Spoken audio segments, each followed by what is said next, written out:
Chapter 22. David therefore departed thence, and escaped to the cave Adullam.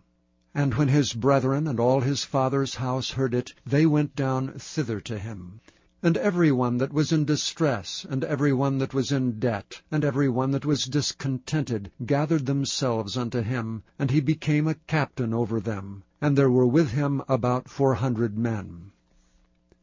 And David went thence to Mizpeh of Moab, and he said unto the king of Moab, Let my father and my mother, I pray thee, come forth and be with you, till I know what God will do for me.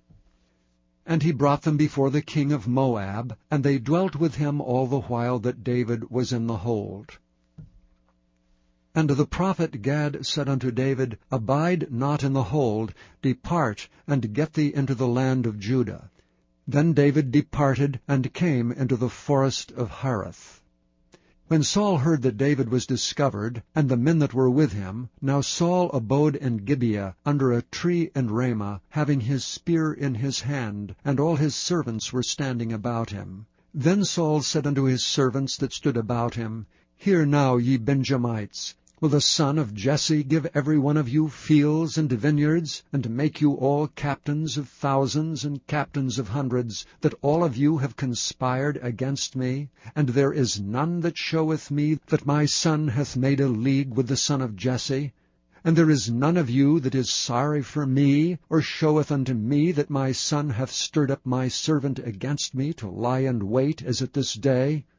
Then answered Doeg the Edomite, which was set over the servants of Saul, and said, I saw the son of Jesse coming to Nob, to Ahimelech the son of Ahitub.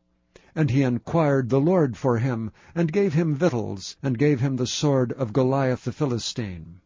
Then the king sent to call Ahimelech the priest, the son of Ahitub, and all his father's house, the priests that were in Nob, and they came all of them to the king. And Saul said, Hear now, thou son of Ahitub. And he answered, Here I am, my lord. And Saul said unto him, Why have ye conspired against me, thou and the son of Jesse, and that thou hast given him bread and a sword, and hast inquired of God for him, that he should rise against me to lie in wait, as at this day? Then Ahimelech answered the king and said, And who is so faithful among all thy servants as David, which is the king's son-in-law, and goeth at thy bidding, and is honorable in thine house? Did I then begin to inquire of God for him? Be it far from me. Let not the king impute anything unto his servant, nor to all the house of my father, for thy servant knew nothing of all this, less or more. And the king said, Thou shalt surely die, Ahimelech, thou and all thy father's house. And the king said unto the footmen that stood about him, Turn and slay the priests of the Lord, because their hand also is with David, and because they knew when he fled, and did not show it to me. But the servants of the king would not put forth their hand to fall upon the priests of the Lord. And the king said to Doeg, Turn thou and fall upon the priests. And Doeg the Edomite turned and fell upon the priests, and slew on that day 75 persons that did wear a linen ephod. And Nob, the city of the priests, smote he with the edge of the sword, both men and women, children and sucklings, and oxen and asses and sheep, with the edge of the sword. And one of the sons of Ahimelech, the son of Ahitub, named Abiathar, escaped, and fled after David.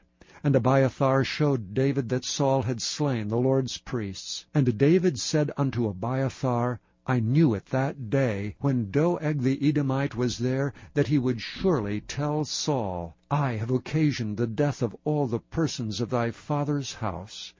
Abide thou with me, fear not, for he that seeketh my life seeketh thy life. But with me thou shalt be in safeguard.